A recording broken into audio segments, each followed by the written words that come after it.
welcome you to the webinar Gender, Economy and Culture in Saudi Arabia. I'm very pleased to welcome Professor Alicia Girón, who will welcome you all.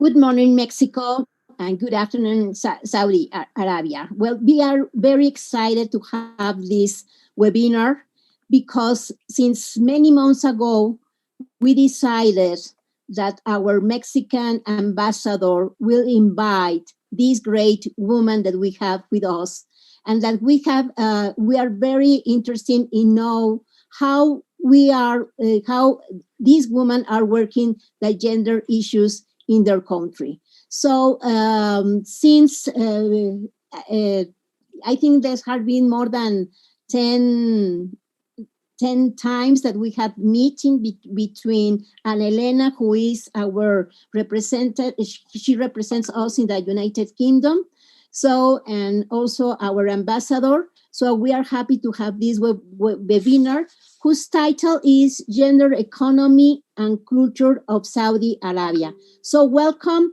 and really thank you very much for participating, Thoraya, Salma, Fawziah. And we have an excellent friend of our program, who is Sara Sefchovich, who will be running this conversation with all of you. Thank you very much. And okay, I give the floor, Vania. Also, welcome Ambassador Aníbal Gomez, Ambassador in the Embassy of Mexico in Saudi Arabia. Please take the floor. Thank you so much. Buenas tardes, buenos días, masah al-khair. I would like to start by thanking our today's three exceptional speakers, Dr. Thoraya Obaid, Dr. Fawziah Albakr, and Zalma Al-Rashid, three Saudi women with vast and different experiences promoting women empowerment and gender equality in their country and globally. I also would like to recognize Dr. Alicia Girón, coordinator of the University Program of Studies on Asia and Africa at the National Autonomous University of Mexico, for giving us a space to showcase the developments in the field of gender equality in Saudi Arabia. I also appreciate the participation of Dr. Elena González, Dr. Sara Sefchovich, the university and embassies team, and all the attendees. Thank you for joining us. Well, Saudi Arabia has made significant progress in recent years in terms of the gender agenda, with a special boost after the Kingdom's Vision 2030, which seeks to reduce the country's dependence on oil, moving towards a more inclusive and diversified economy. The empowerment of women and gender equality as a means to advance the nation's well-being are key aspects of Saudi Arabia Vision 2030 development plan.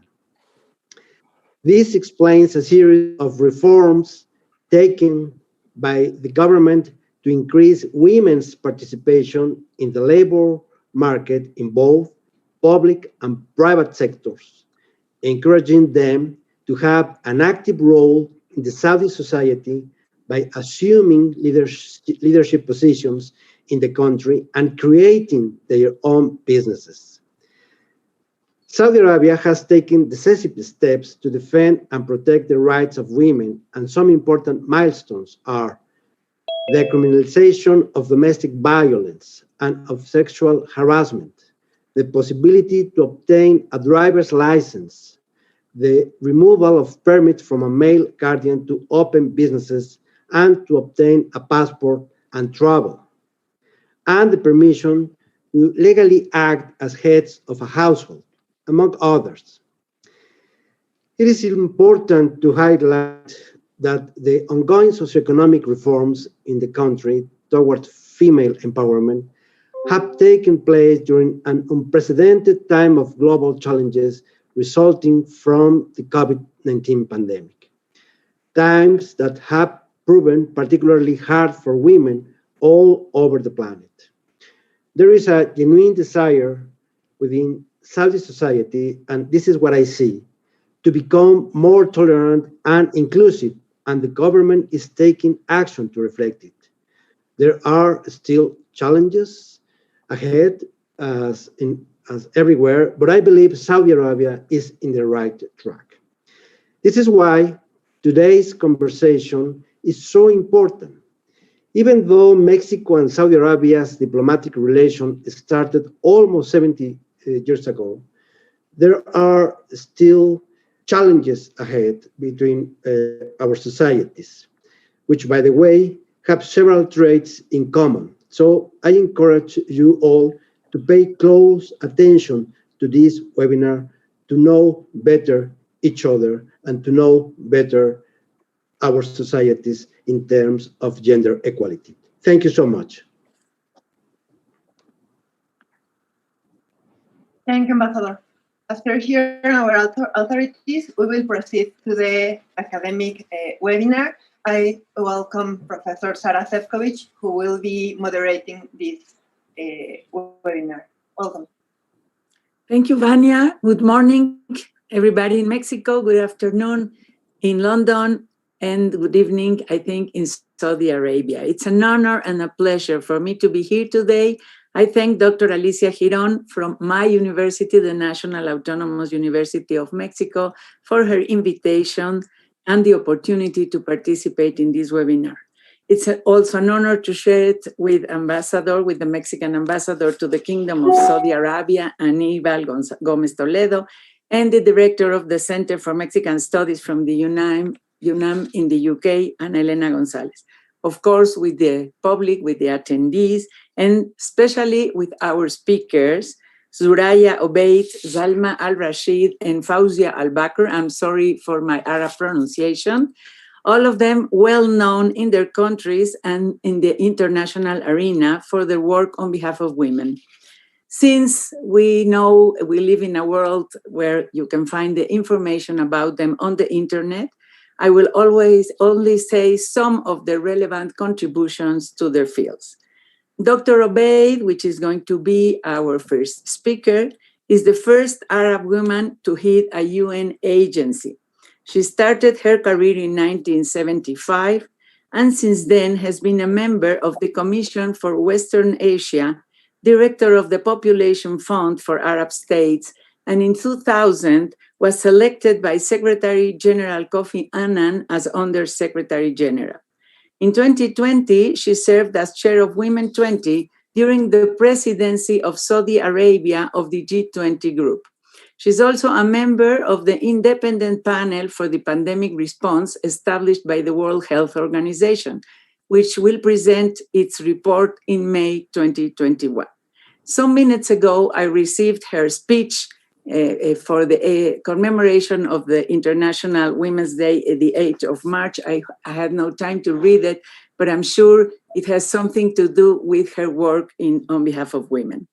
Her topic today is the economic role of women in Saudi Arabia before and after Vision 2030. Please welcome Dr. Thoraya Obaid. Thank you very much, Dr. Sara, for your introduction. Thank you for inviting us to participate in this important discussion at a distinguished university. Special appreciation to His Excellency, the Ambassador of Mexico in Saudi Arabia, Ambassador Aníbal Gómez Toledo, who has been an active representative of his country in an admirable way, bringing the people of the two countries together. There is much that brings us together, including maybe long time ago, some blood relations. I shall not use all the 20 minutes allocated because I believe there has to be quite a bit of discussion that will be enriching to all of us. I examined the three areas of this meeting: gender, economy, and culture of Saudi Arabia. But it became clear to me that we cannot speak about gender in 2021 without reviewing the impact of a most dramatic event on women and their empowerment. That is the impact of COVID on gender equality and the empowerment of women. COVID-19 impacted all our lives and not only our health. It is not just a health crisis, but rather a social, economic, environmental, cultural, and even personal crisis with mental health consequences. We all know that all aspects of life, which means all aspects of the development of people and societies, are interlinked. This requires us to study societal challenges from a multifaceted point of view, because what impacts on one sector or institution by necessity impacts on other sectors or institutions. And what is relevant to one group of citizens would also impact on other groups. And thus, what impacts on men would also impact on women and often more severely. This integrative and integrated policymaking is what is required to make decisions to deal with the multifaceted aspect of COVID-19 as it impacts women, which is the subject of our discussion. A gender-inclusive agenda should highlight the current empirical evidence of women's exclusion from the benefit of their economic activity and the urgency of ensuring the inclusion of women in decision-making tables, including economic governance. Investing in gender equality and closing the gender gap are a matter not only of fundamental human rights, but of sound economics or smart economics, as the World Bank has asserted many years ago. In particular, and this is looking globally, we have to stop treating economic policies as neutral in terms of their societal impact. Correcting the stark inequalities in economic opportunities for women, therefore, has the potential to generate more growth. It has been estimated by the Council of Foreign Relations that global GDP could grow by as much as $28 trillion, or 26% by 2025, if female participation in the labor market is increased to full parity with male participation. And that's why Saudi Arabia, one of the 2030 visions is to increase the participation of women in the economic sector, which Dr. Fawziah will speak about.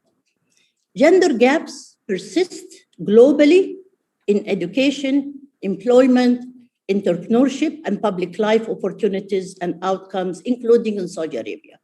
However, globally, change is very slow, and significant gender inequalities persist even among countries that score relatively well in terms of women's participation in the formal labor market.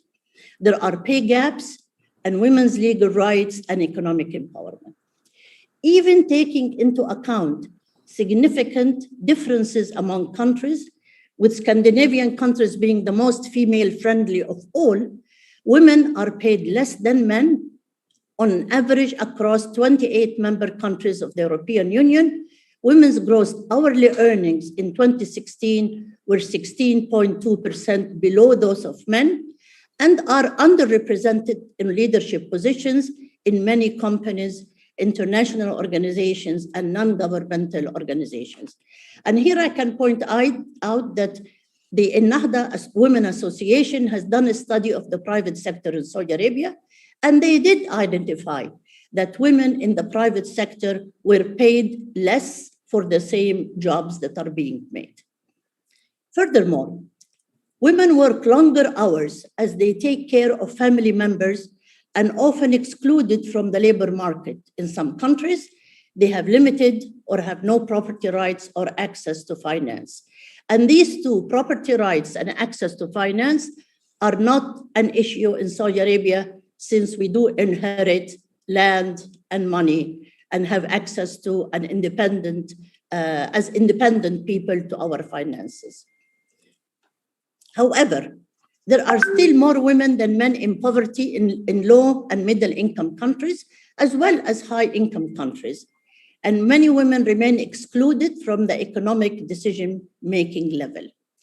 But even if the benefits of the economic gender inclusiveness are clear, the pace of change is very slow.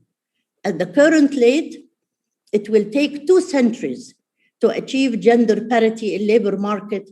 In other words, gender will happen over many generations.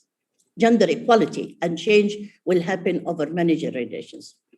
Policies to actively promote gender inclusiveness are therefore critical to building more robust, sustainable, resilient, and inclusive economies around the world.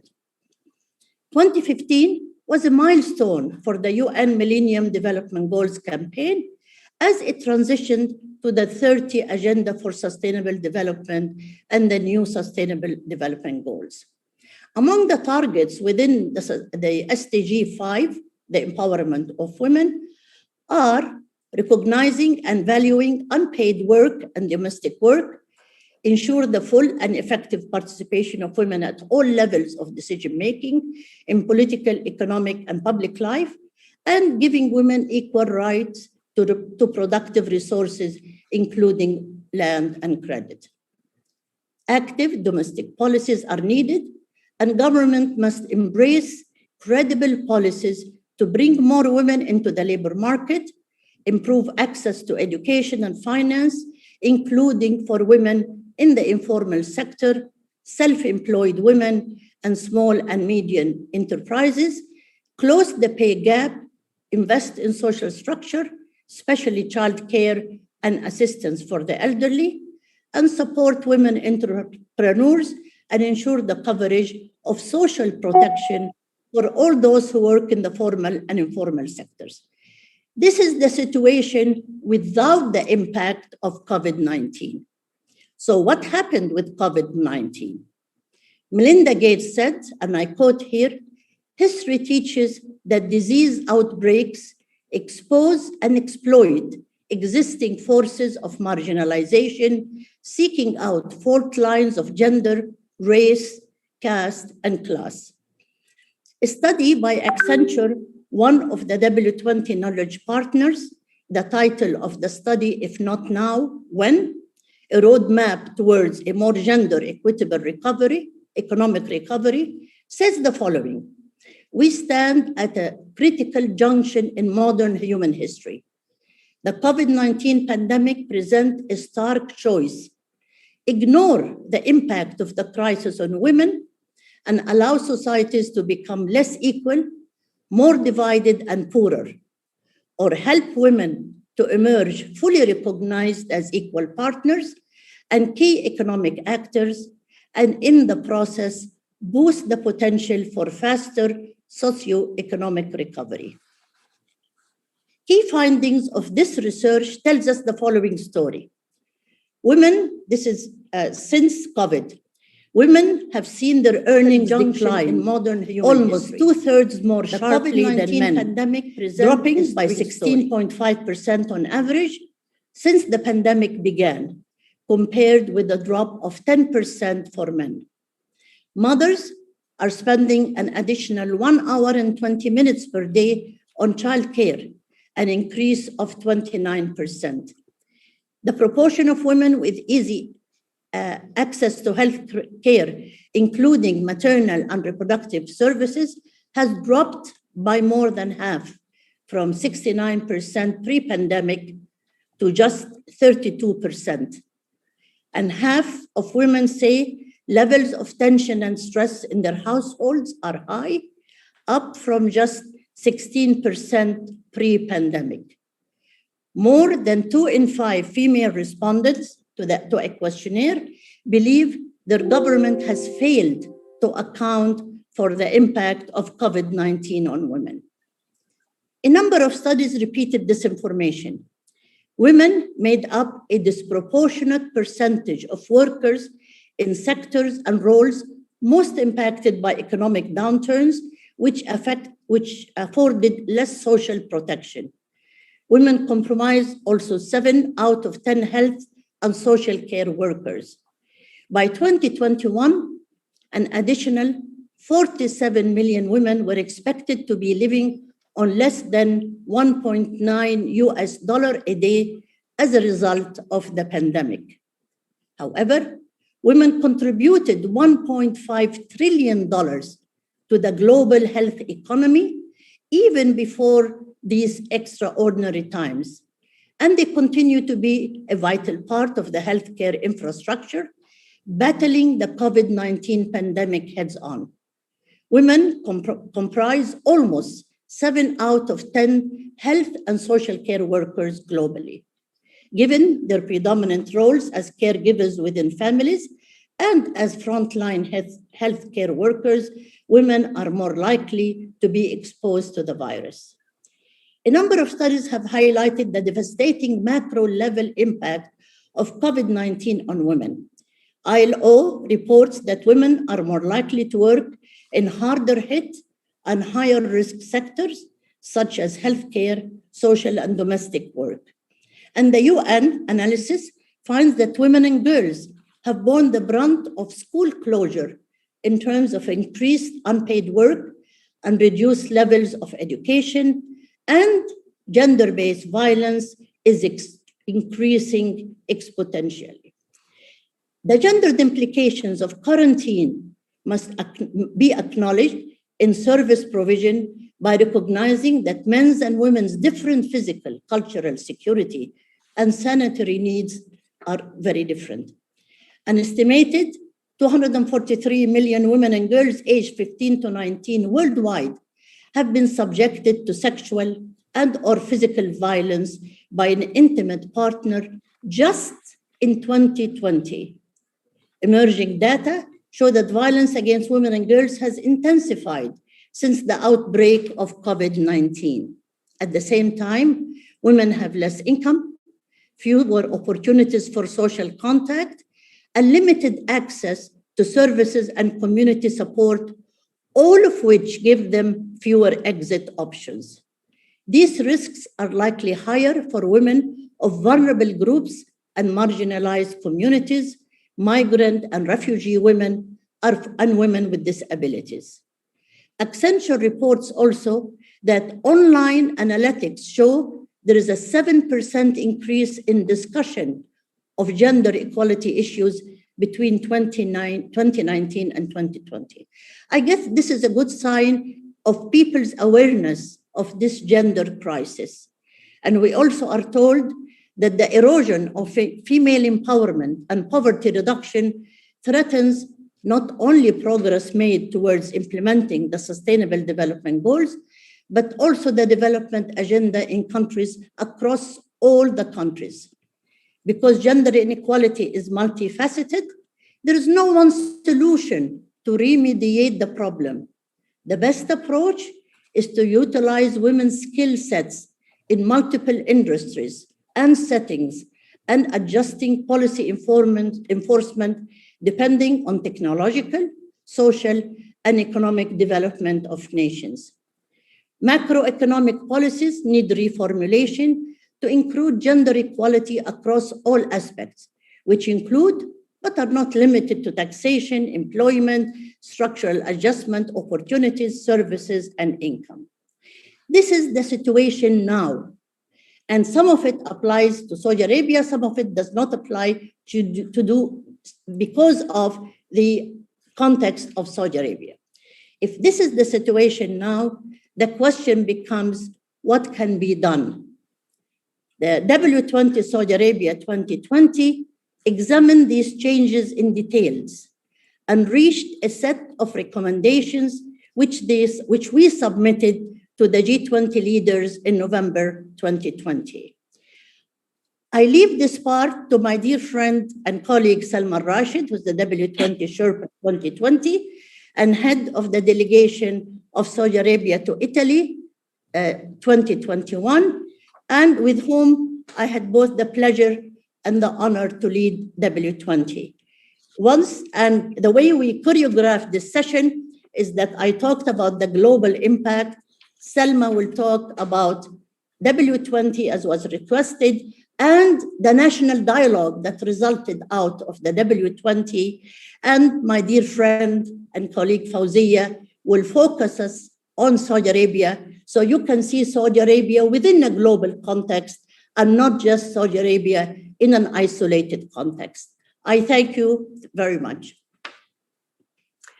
Thank you, Dr. Obaid, for your very interesting lecture, for your data, of course, but especially for me, for your idea of the smartness of including women in the economy, not only as a human right, but also as an investment in the economy, which is very interesting to follow and to understand.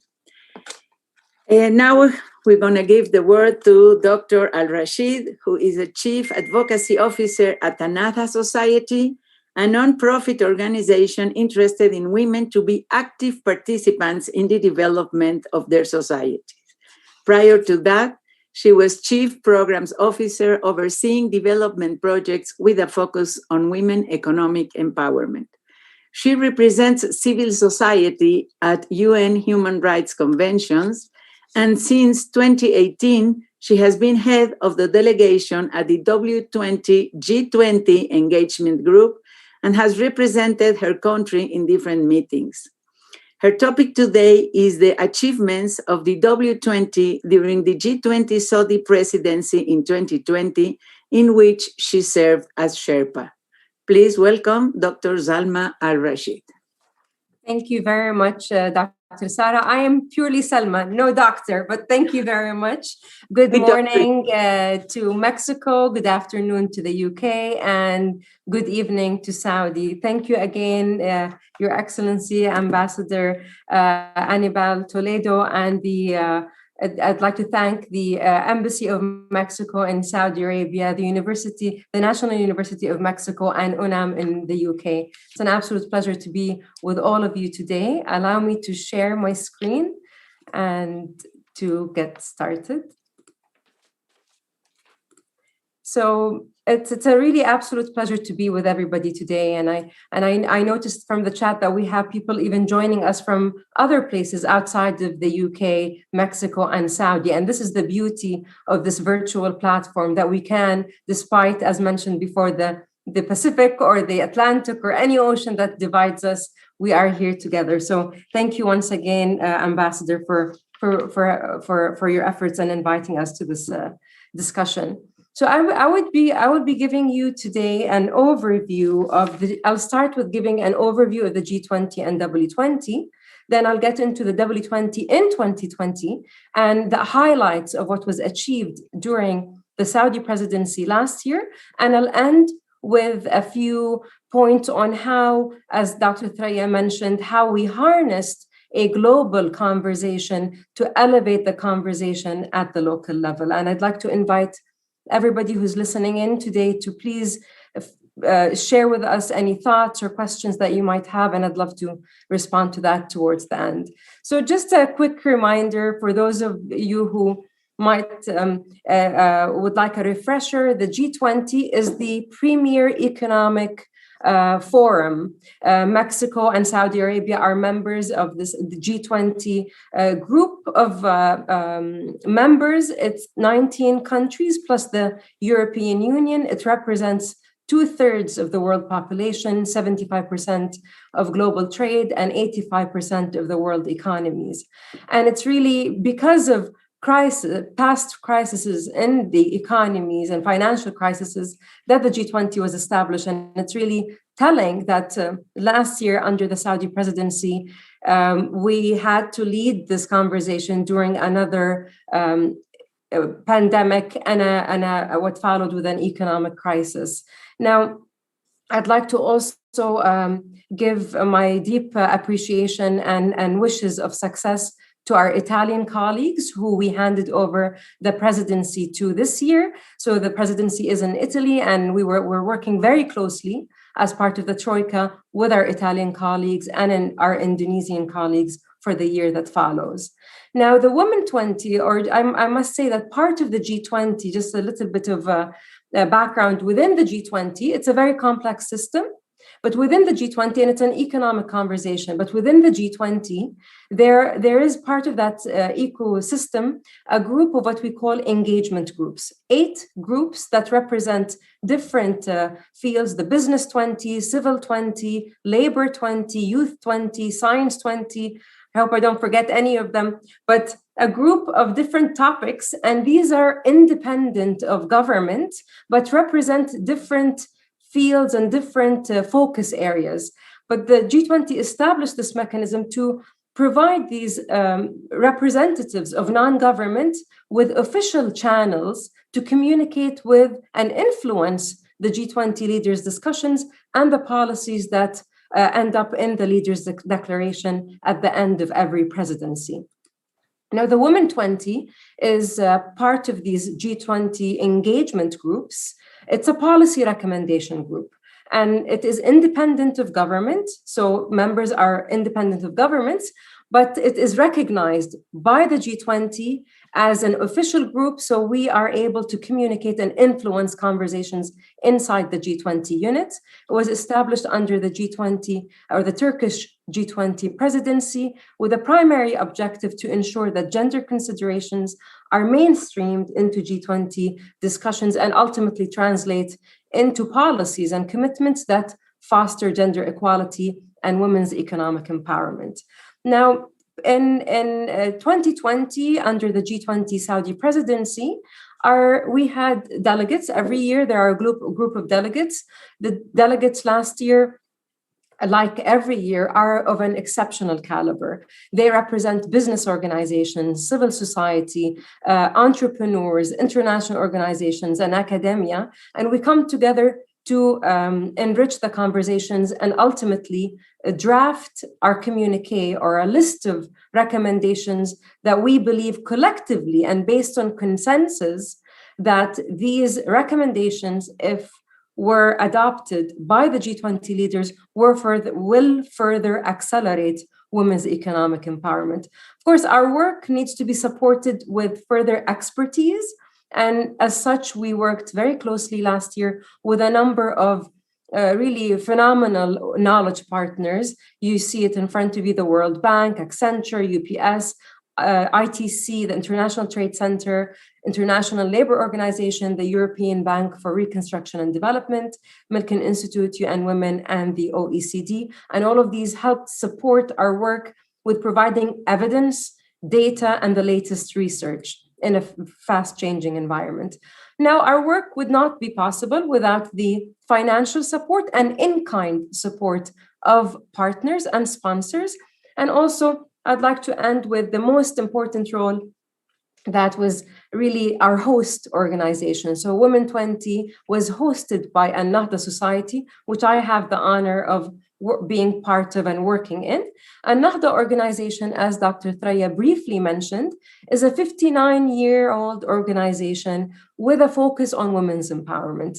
An-Nahda since the early 60s, and for anybody who's, or maybe Dr. Fawziah will get into a little bit of the Saudi context, but really the 60s were a very crucial time in Saudi, and a lot has happened since then. But since the 60s, the organization has been focused on women with a mission to ensure an environment that takes pride in women's participation, preserves their dignity, and builds their capacity to lead, to reach leadership positions.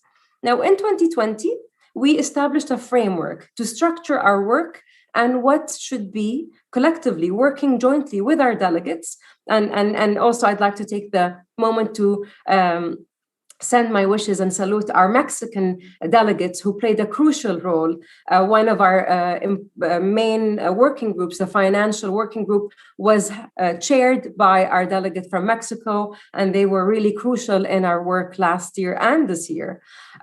So typically W20 has 3 focus areas: labor inclusion, financial inclusion, and digital inclusion. So the 3 focus areas that you see in front of you at the top.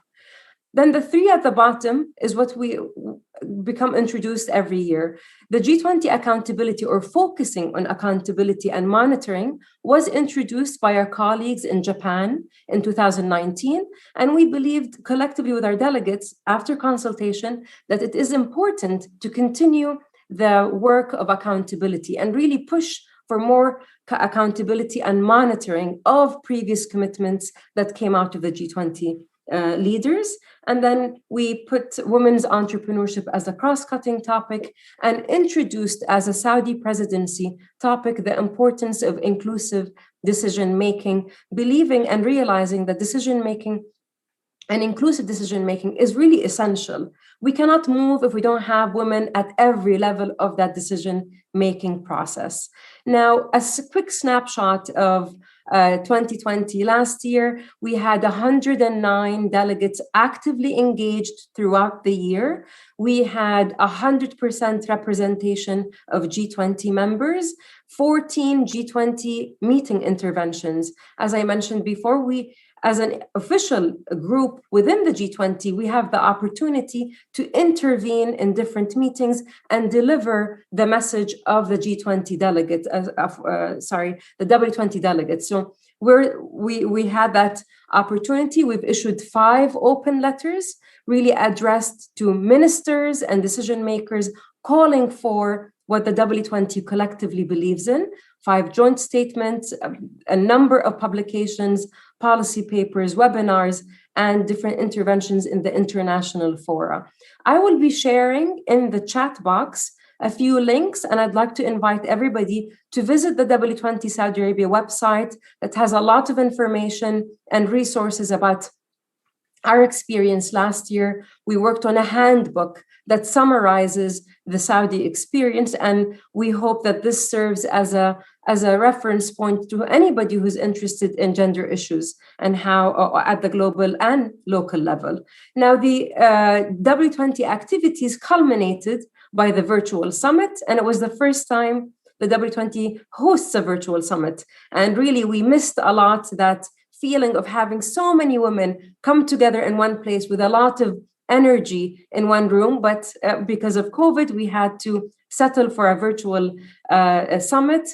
But because it was virtual, we were able to have over 1,300 people attend the summit from 52 countries. So we were able to have more people represented at the summit. There were parallel sessions, high-level discussions, and a women's entrepreneurship or a women entrepreneurs marketplace to support small and medium enterprises, recognizing that they were hard hit by the pandemic. Now, as Dr. Thoraya also mentioned, the main event of the summit was the actual delivery of the communique. Also, it is available on the website, and I'll share a link to that, to the communique itself. But really, the communique of 2020 had 2 sets of recommendations. The first one was on key measures to expedite economic recovery from the COVID pandemic. And our main message was the only way to recover from the pandemic is by ensuring a gender-sensitive response and by having women at the heart of recovery plans. We cannot go back to where we were.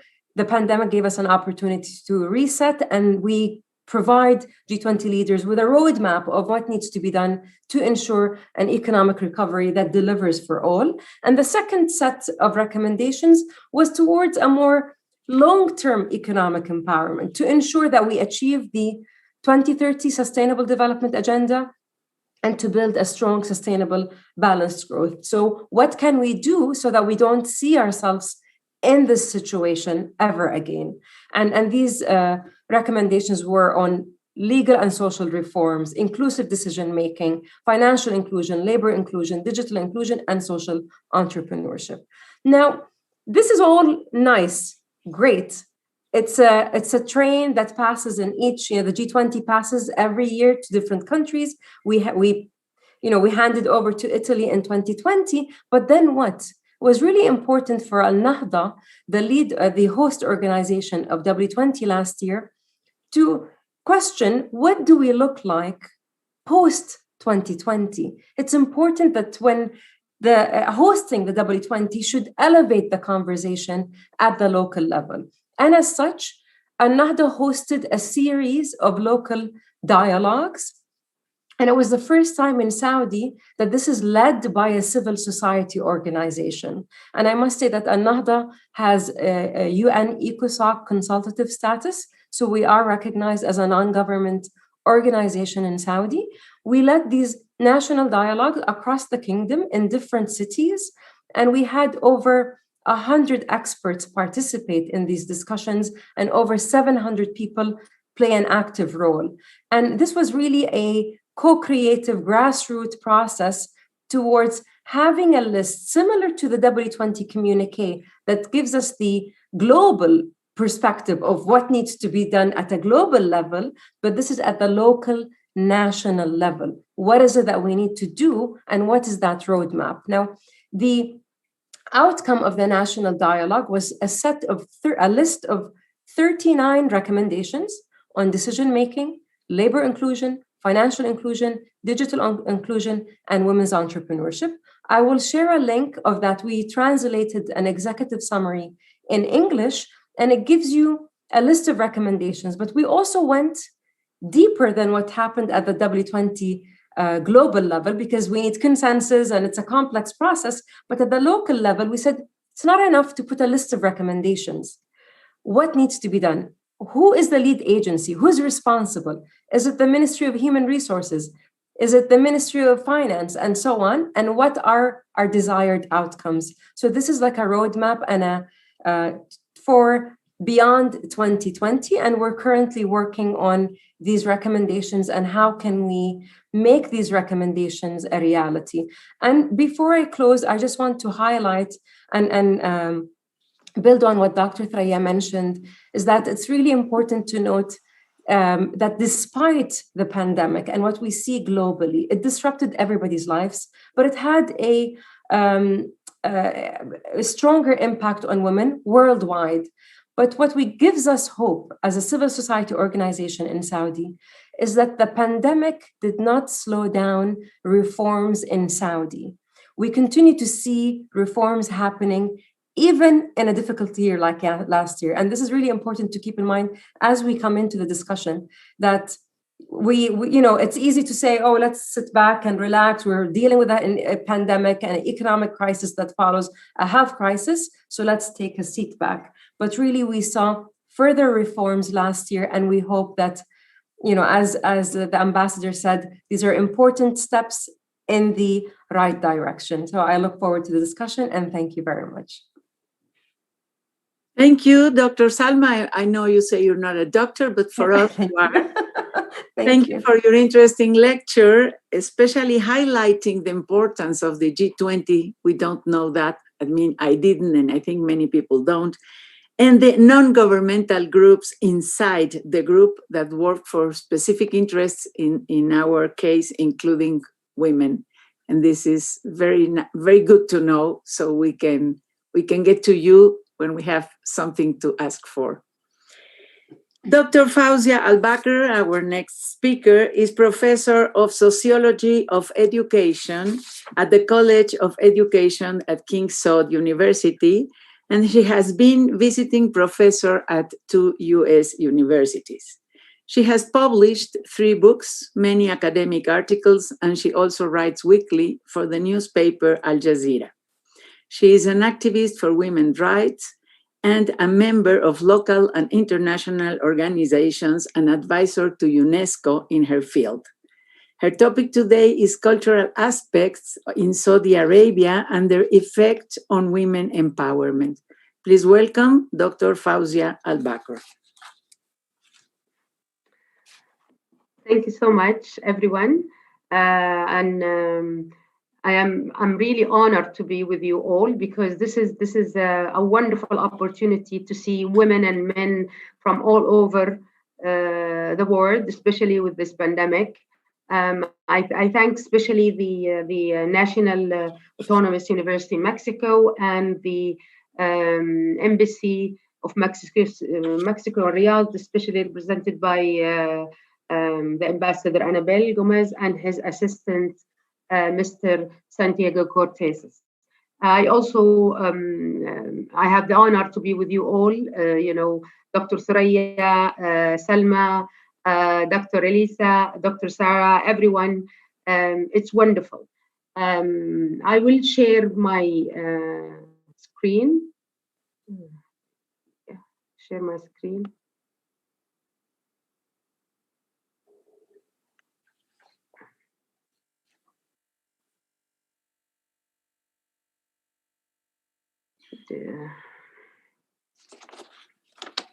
Okay. I should put it in full. 1 minute. I will have to stop sharing. I'll stop sharing a little bit and then, because I want to put it in the mood. Okay. طيب. That doesn't work.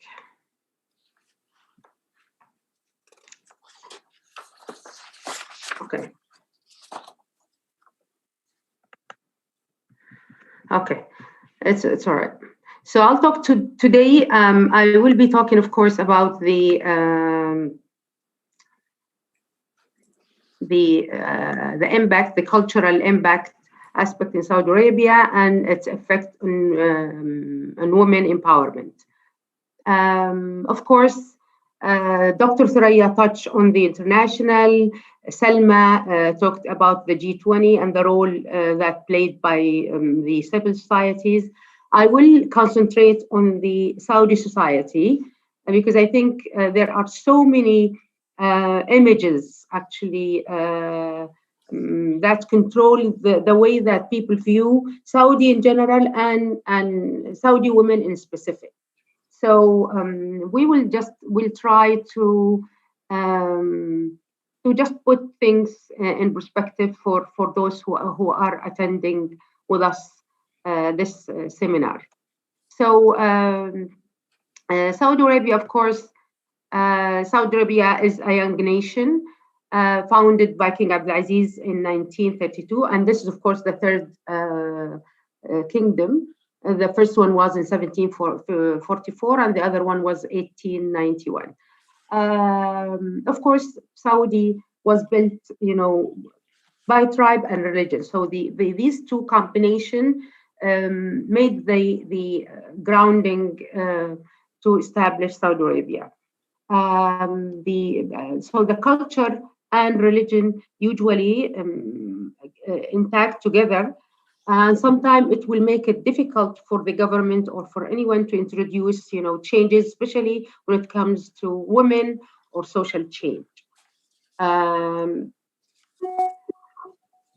I mean, Saudi today is changing. There are so many forces coming to us. So by there is the education, which well established for men and women. There is the globalization. There is the social media.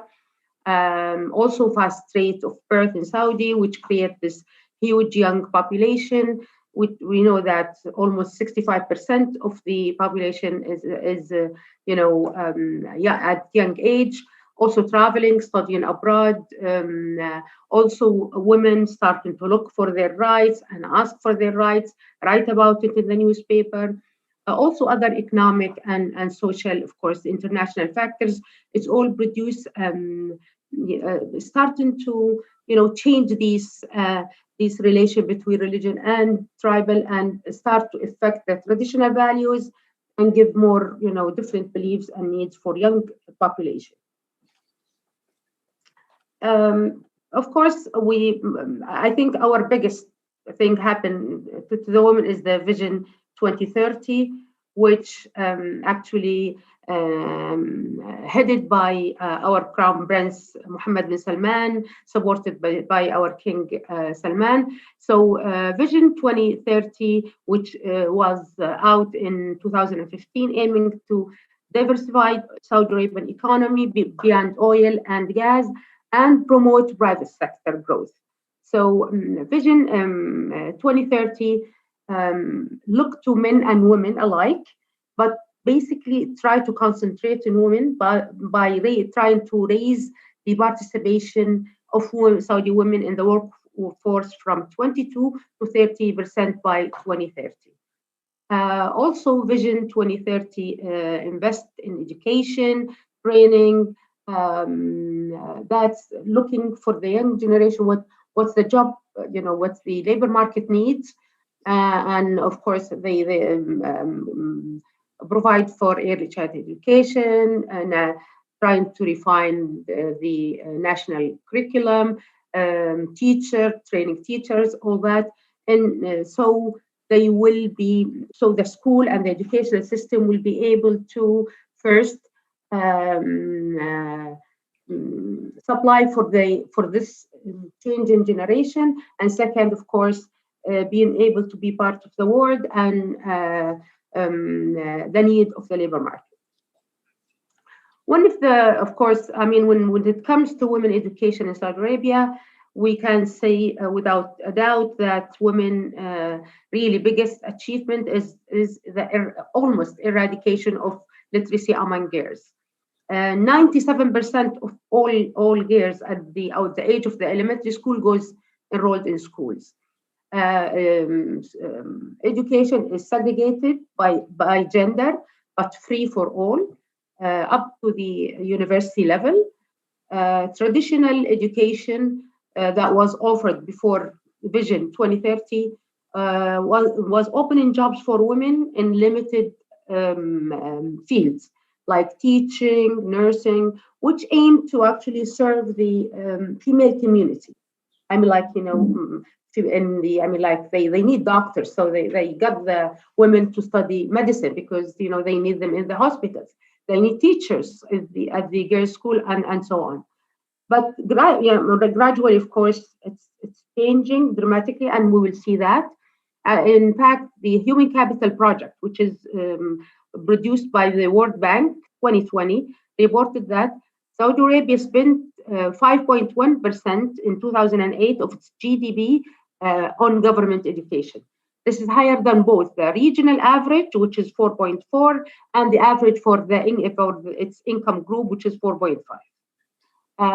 Also, this report said that expected years of school in Saudi Arabia is actually any child in Saudi who starts school at age 4 can expect to complete 12.4 years of school by his or her 18th birthday.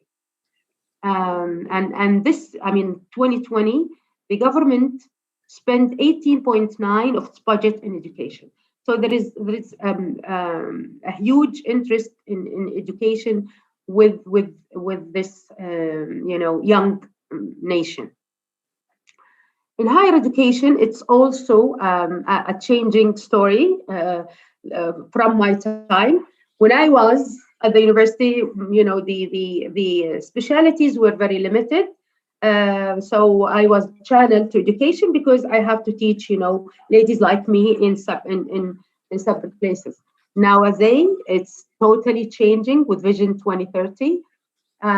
Saudi women have been attending university since 1957, but their education opportunities have grown, of course, remarkably in the last 15 years. Like, you know, this is one example. In 2005, there was a government-funded study abroad program that sent hundreds of thousands of girls and boys to all across the globe, to United States, United Kingdom, Canada, Australia. It was amazing. And my son and my daughter benefited from that. And now they're working. One is working in America, and the other one is working in Saudi. Saudi Arabia also, we have the first women college called Princess Noura University, which was founded in 2010. It can take up to 60,000 undergraduate students. It's actually the world's largest all-women campus. And the campus, by the way, is so beautiful. The school, the university itself aimed to give the female better access to male-dominated fields like medicine, computer science, management, and pharmacology. In fact, women in higher education in 2015, it was reported by the Ministry of Education that Saudi women in the undergraduate enrollment, actually they were more than the boys. They were 58% of university students was represented by Saudi females. This is Prince Noura University, and I wish if you ever come to Saudi, please do not miss visiting this magical university. I mean, like in every aspect. I mean, it has the most beautiful library I've ever seen in my life. One of the most encouraging aspects of the change underway in the kingdom is trend for women to study actually some of the specialty that's regarded as dominated by men.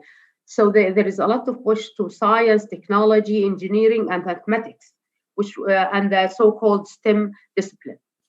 For instance, there is 5,200 women graduated from Princess University, and last year, 1,400 of them, they were in the STEM facilities. In a report by the Saudi Education Ministry in 2019, indicated that the women outnumbered men in graduation with a bachelor in biology, information technology, mathematics, statistics, and physics.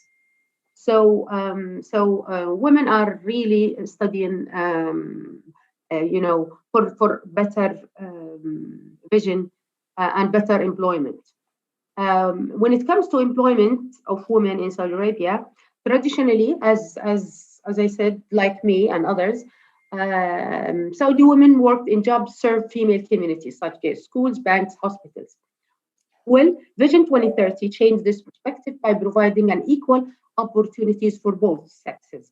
With some, actually, there is some positive discrimination in favor of women, that is to close the gap between men and women in public and private sector. Vision 2030 seeks to raise, as we said, the participation of women in the labor market from 22 to 30.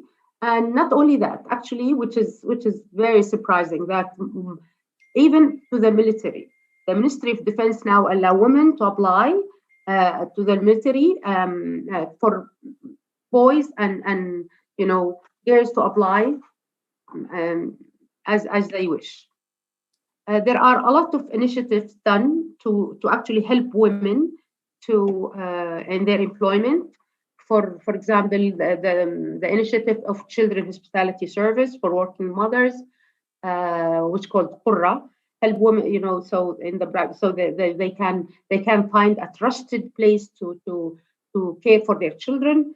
They have also the female transportation program, which called WASL, which gives women free transportation from in and out the job. There is the initiative of remote work program. There is the wage protection system.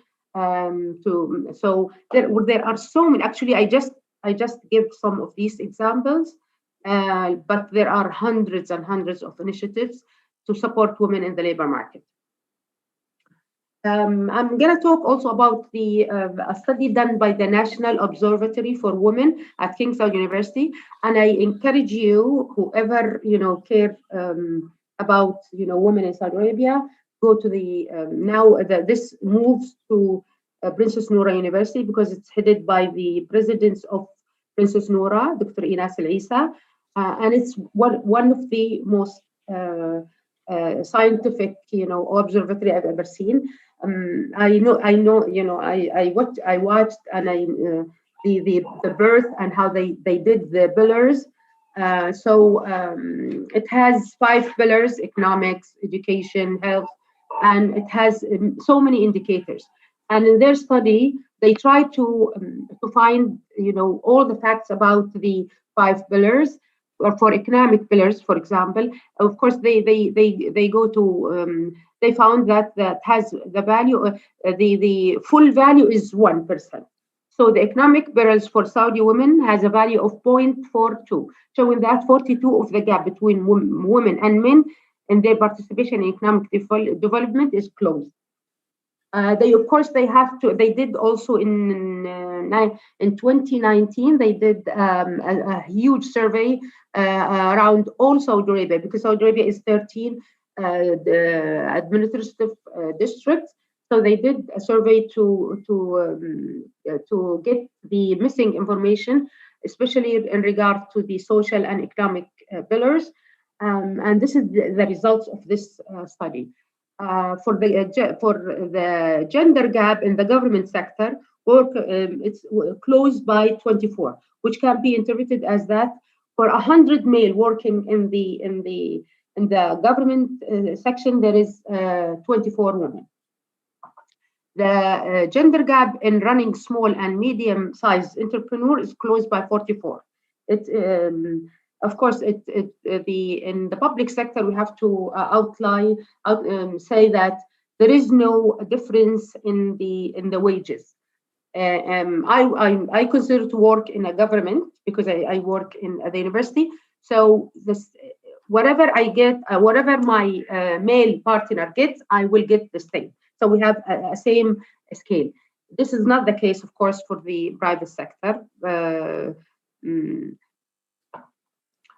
social pillar has the value of 0.65.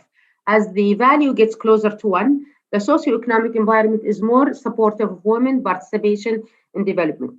85% of Saudi women have social media affiliation, and 97% of Saudi women have support and belong to social network of support in times of crisis. 26% of Saudi family are headed by women or partly supported financially by women. And actually there was a study that I was reading today, and it raised this to 20% that actually the women support financial, the women support their families. Also, the educational barriers has the high value, of course, of 0.92, which implies no gender gap in primary or intermediate or secondary or higher education. There is really no gap between men and women. However, the gender gap in intermediate diplomas and in technical and vocational training, and it's closed by only 21. The health pillar is at value of 98, which shows that women health aspects are not obstructing them from fully participating in national development. In fact, healthcare is provided free for all residents in Saudi Arabia. And if we watch the educational pillar, and the health is the highest because the government really pay a lot of attention to these pillars. Gender equality, actually the report from the World Bank, which is 2021, indicate that gender equality is fundamental human right. It can boost economic growth and improve development outcome. So the Women Business and Law study of 2020, which produced by the World Bank, said that actually Saudi Arabia got 70.6 points out of 100, a dramatic increase from the previous score of 31.8. So Saudi Arabia was the country to mark the biggest improvement globally since 2017, according to this report. The study also found that the kingdom enacted reforms in 6 out of 8 indicators associated with women economic empowerment from June 2017 to 2019. This is Al-Ula. I hope you visit when you come. It's one of the most beautiful cities in north of Saudi Arabia. There are so many reforms, which I think it's really breaking. Which, of course, the first definitely is the women, being able to drive. Maybe this is just sounds so usual for other. But for us, it was wonderful. September 26, 1917. I don't think any Saudi woman would forget this because it marked the historical day when we were able to get our driver license and drive as we wish. And now I have my own driver. Of course, I had my American driver license before, but now I am proud to have the Saudi one as well. A report done by Bloomberg Economics suggested that actually allow women to drive in Saudi could bring more than 90 billion the kingdom economic output by 2030. And according to this report, just by driving, that will increase, of course, the number of women seeking jobs, the size of workforce, of course, also don't forget it will enhance the access of women to training, and also that the survey itself found that women were very supported, and 82 of them were wanting to drive. Of course, that will gradually change the traditional role of women in Saudi and give them hopefully upgrade to higher paying jobs because they can drive and they can choose a lot of places even away from the home. Also get training and so on. So it's all an input to women empowerment. In August, also 2019, it was announced. Some of the reforms. It was announced that women above 21 would no longer need permission from a male guardian to travel abroad or obtain a passport, which means actually the guardianship system was collapsed. Thank God. And so also there are so many. Actually, I'm giving you some of the examples of the change in the language of the law. And if you want, I took it from the sheet fact produced by our embassy in Washington, D.C., which headed by our first female ambassador, Princess Rima bin Sultan. So if you want the full sheet fact, you will find it there. But it's just so interesting to find. I mean, like before, the law would say the husband must report to the director of civil with 60 days of marriage. The new, they said the husband and wife may request to obtain family card and so on. So these just are examples of the. Of course, now women are being leaders in different actually occupations. They are also working in legal professions, have opportunities in public prosecutions offices. They are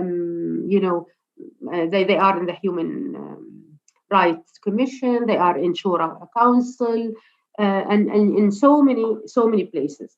There are, as the ambassador have mentioned, the Protection Act for women in the workplace and also for children in the area of marriage. Also, women can, head the household. They can live alone. I mean, like really amazing things. Also, political, of course, engagement by, Shura Council, being Deputy Education Minister, also at the municipal election, participated in the municipal election in 2015, and so on. There are so many things. So this is just, a brief and quick picture of women in Saudi Arabia, and we're open for question, of course. Thank you very much, Dr. Albakr, for your interesting lecture about the new forces emerging in your country aiming at social and cultural changes, which is something we also face in Mexico and I'm sure in many other countries. For 1 hour, we listened to very interesting lectures about women in Saudi Arabia presented by 3 renowned activists and scholars. We have some minutes left if you have questions for them, so please feel free to ask, and I will gladly read those questions for our speakers. But first of all, I'm going to ask Dr. Alicia Girón if she wants to comment something about what we just listened to. Dr. Girón? Thank you, Sara. Well, first of all, it is amazing the conversation that we are having right now in this moment, especially because when Thoraya was talking about all the gender gaps in Arabia, I was just thinking that it is the same in Mexico. It is the same situation, and especially more violence, more hours at home for women. Everything she was saying point by point, it was like talking about Mexico. So we are very close in these 2 countries, especially in gender gaps. And I would like to say something. I immediately went to the Global Gender Gap Report of the Forum Economic Davos. And since 2 years, well, I used this report since the first time in 2006. And we have moved from the 75 to the 34 right now. But when you see if this has been if we are in a better situation, we are not. I am an economist, and I know very well how economists play with the numbers. And sometimes you can see that there is a development, but when you see the macroeconomic indicators, it's very different, the situation. In this global gender gap, you were in 2026 in the 114 level, and then you passed 2021 to 147. And then we were from, I already said, from 75, and now we are in 34. But how do we move? And if we see the 4 global gender gaps that this report uses, is because most of our women are in the parliament. And the question is it good or it isn't? Having many women in the parliament doesn't mean that they are going to have a gender view in the political economic decisions. And this is one of the most important things that when a government has the vision, a gender vision, it is going to improve very fast. And all the things that you have mentioned about how you are improving, this data that Fawziah has given us, that your gender, the 18.9% in education, this is great because you are going to move very fast.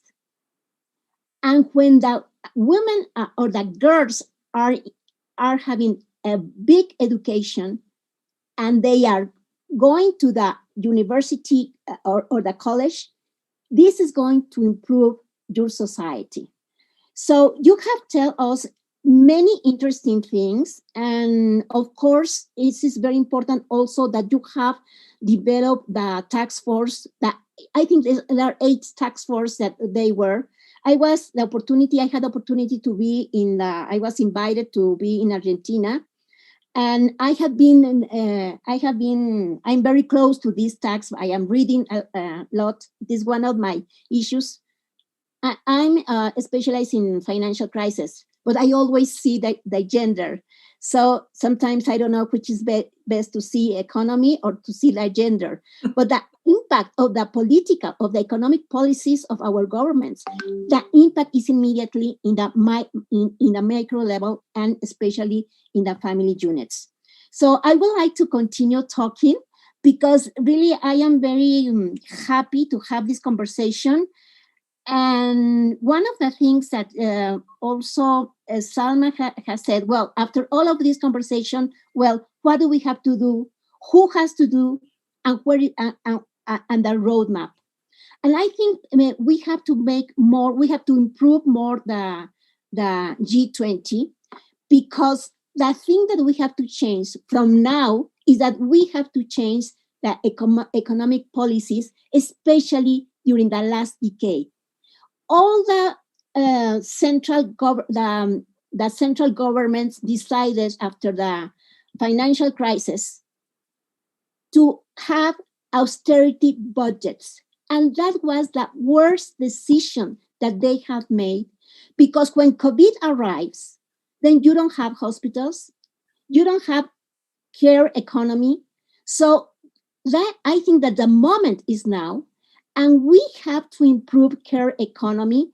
And I am trying to finish a book about gender and many works that I have done during the last years, is that we have to, the other word is life economy.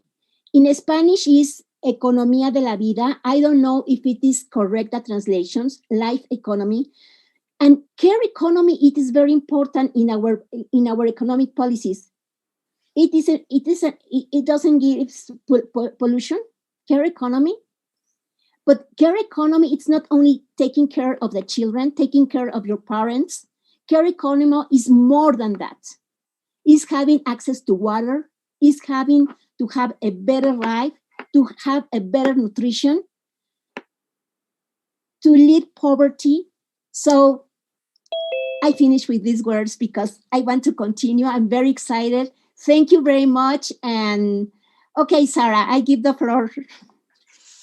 Thank you very much, Alicia. I suggest, if you agree, that we read a couple of questions all together and then the three of you answer whatever you want to. And then if we have time, we can go to a second round of questions. Do you agree? I have questions and then I will read the ones that are arriving. For Dr. Thoraya, what do you think about the proposal that feminists in the West are making since many years ago about salary for homemakers on paid work? For Salma, what can we do to improve the participation of women in decision-making, which is something you stressed very, very much. And for Fawziah, I want to ask you, I'm sorry for not knowing, who makes the reforms that you just explained? Is it the king? Is it a religious body? Is it a group of lawmakers? Because, as you know, we have different ways of doing that. In Mexico, we have a parliament, but I don't know, how do you work in Saudi Arabia? Those are my personal questions. And now I'm going to read for you some of the questions that just arrived. Well, we have greetings from many places, from Argentina, from the UNAM in Mexico, from Brazil, from France. Thank you, all of you who are in the Zoom. Brenda Mireles, greetings from the Mexican Observatory on Feminist Foreign Policy. This is a very interesting and important conversation. Thank you for sharing.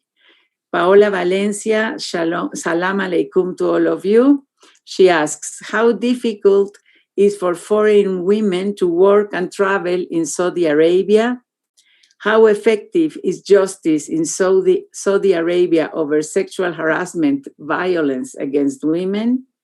And after the gender reforms of 2019, as she says, promulgated by King Salman Al-Saud, how was the social and political impact over that reform? Sandra Medina asks, Professor Fauzi showed that in the government sector, there are 24 women per 100 men.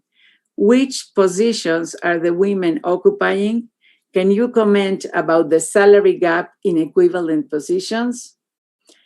Adelaida Levavasseur from Zoom asks, I was also wondering about the possibilities and conditions for foreign women to study and work in Saudi Arabia.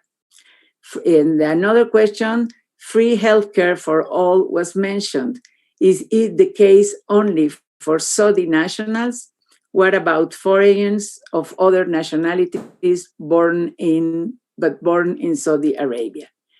And Alexa Trejo from El Salvador, how do Arabi-Saudi's cultural patterns affect the integration of gender equality? And what are the challenges to face in the actual process of women's empowerment in the country?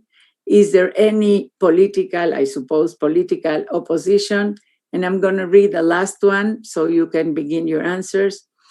Very interesting seminar. My name is Cristina, and my question is, since the changes in Saudi Arabia have been many and have been so fast, is there any training, education, or program for Saudi men to understand or support women in these new power positions?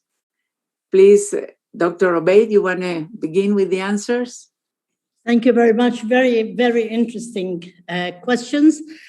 But I'd like first to converse with Alicia. I want to respond to her on a few points. In the Saudi Shura, I was among the first 30 women who were appointed in Shura in 2013. I served for 4 years. the decision by the king was not less than 20%. So they can go less, they can go up, but not less. And so, and it was a very interesting experience. It's the first time for us as women to enter into the shura on an equal basis with men. It took a while for us and the men to get to work together. The men have a floor, we have a floor. After the first year, we were in both each other's floors. So it was quite a change in more than one way. The other interesting part that also relates to what you asked, Alicia, is the municipality election that Dr. Fawziah mentioned. When women were allowed to run for elections, we really thought we will get 2, 3, because we know from other developing country experiences, the first run for women in municipalities are not many. We got 22. So it was a big surprise for us, which meant that there was support, and many were not elected by women, they were elected by men. It's a very interesting analysis of what brought that about. And they proved to be much more active in the municipality committees because they know communities and they know their people, etc. The issue Dr. Fawziah mentioned, and you mentioned it as well, yes, we do have women graduating in the digital area more than men. What we need to find out, where are they employed after they graduate? Are they in the areas of graduation what they studied, or are they in the back office support? It's an interesting area that needs to be looked at. Globally, women, according to the work we did for the G20, globally, women, even if they are specialized in digital technology, are often not included in the production of technology. They are the processors. But in the demand of the W20, we want women to be included in the production of products of digital applications, etc. Because we discovered that within the algorithms of the digital world, there are biases included there. By coding female and male, you get different responses. So there was a push or a recommendation that women will be included as producers of digital technology as well. You also mentioned the issue of economics, and recently the IMF director, Kristalina Georgieva, has been giving different language about economics. She is beginning to talk about economics with a human aspect. And I think it's very important to build on the IMF and to push as member states, the IMF to go that way. She's talking when she addressed the W20 meeting, she mentioned something. She said, just as we are talking about the environment and relationship to the GDP, we need to look at gender as well and so on. So the IMF is having a new language. And as an economist, I hope that you would follow up on that and see where you can push us there. The care economy is quite important, and my role within the independent panel for pandemic preparedness and response, and I have put a link on the chat. It has lots of references on many of these areas, but the care economy is very much a priority there. The question to me was, would I consider the salary for home care? And I'll tell you, I'm a bit of a storyteller, so forgive me. In 1978, we did a workshop when I was at the Economic Commission for Western Asia. We did a workshop in Syria with the Ministry of Planning. And it was about costing the home activities of a woman at home. How much does it cost? And how can it be an input into the national economy? So obviously, I believe in it because it is a cost and it needs to be accounted as part of the national accounts. So it's a very important there. I think the healthcare issue, yes, healthcare is open for all, those who work for all Saudis, and expatriates who live, for example, expatriates, if they work with the private sector, they have health insurances that pay for it. But for example, now the vaccine is available to everybody, expatriates or nationals, free of charge. And it's all over the place. You can get it anywhere.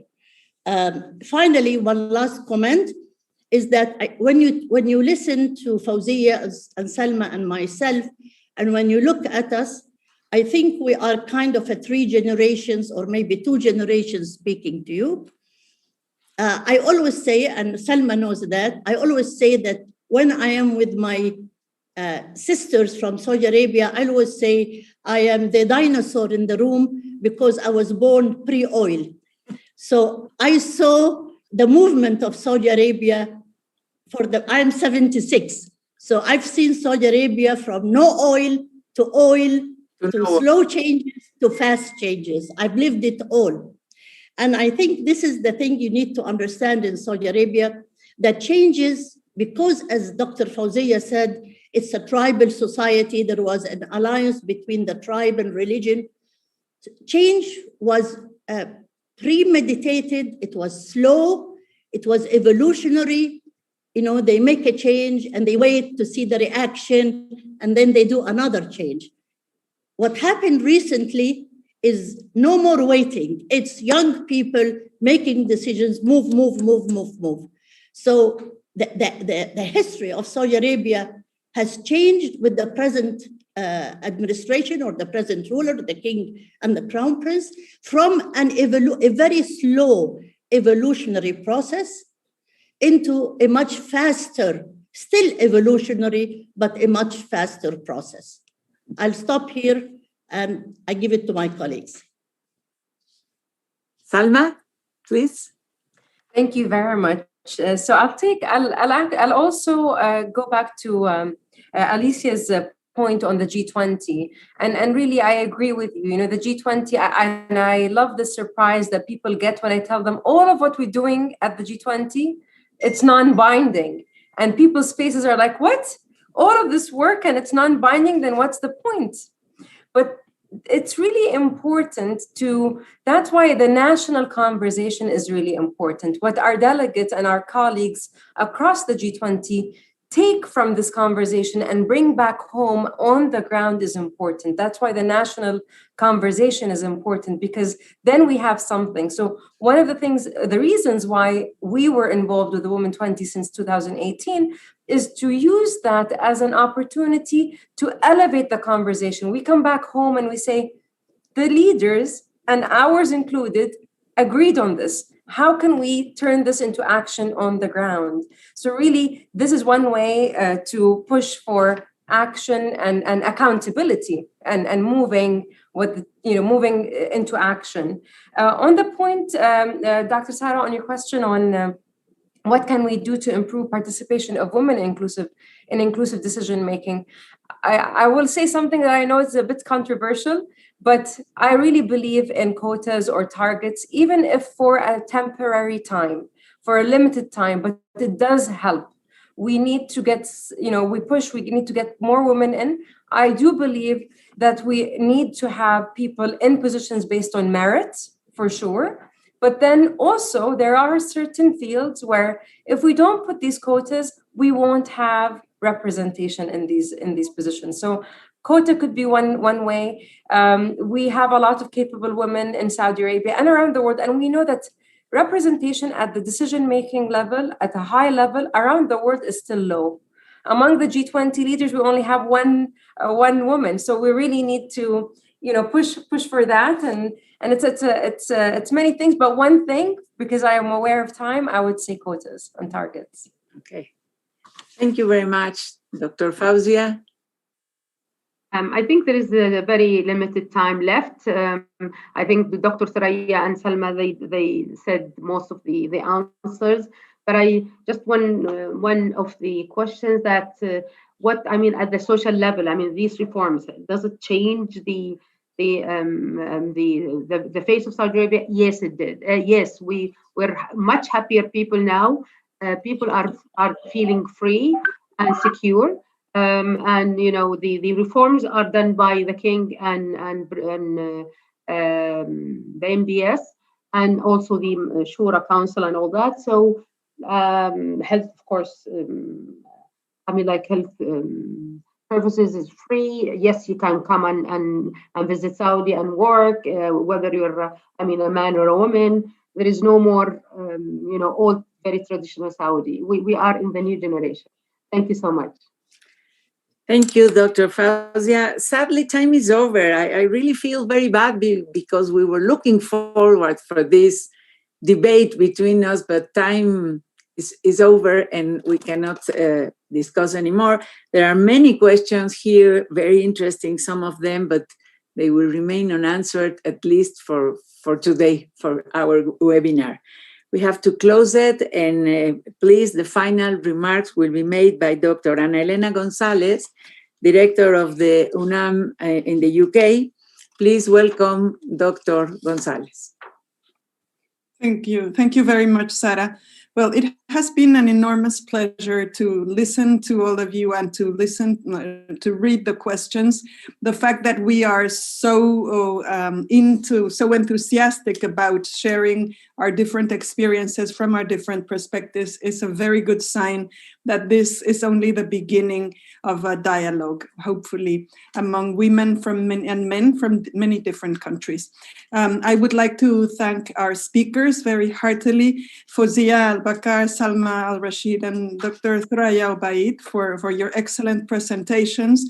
And to thank Ambassador Aníbal Gómez Toledo and Santiago Cortés, because they did a wonderful job in locating you, and you are excellent exponents. So thank you very much, Ambassador Aníbal and Santiago Cortés, for this excellent job. And also my congratulations to my excellent colleagues as well from PUEAA, from the University Program for the Study of Asia and Africa, Dr. Alicia, Girón, Vania de la Vega, and all the team, also all the team from UNAM UK. Without all of you, this would not have been possible. I think the world is getting smaller, and it is a new responsibility that we use these technologies to favor the cause of women, and I think this kind of webinar helps a lot for that purpose. Thank you to all attendees, both within the webinar and the Zoom room, and also in social networks who have been following us. And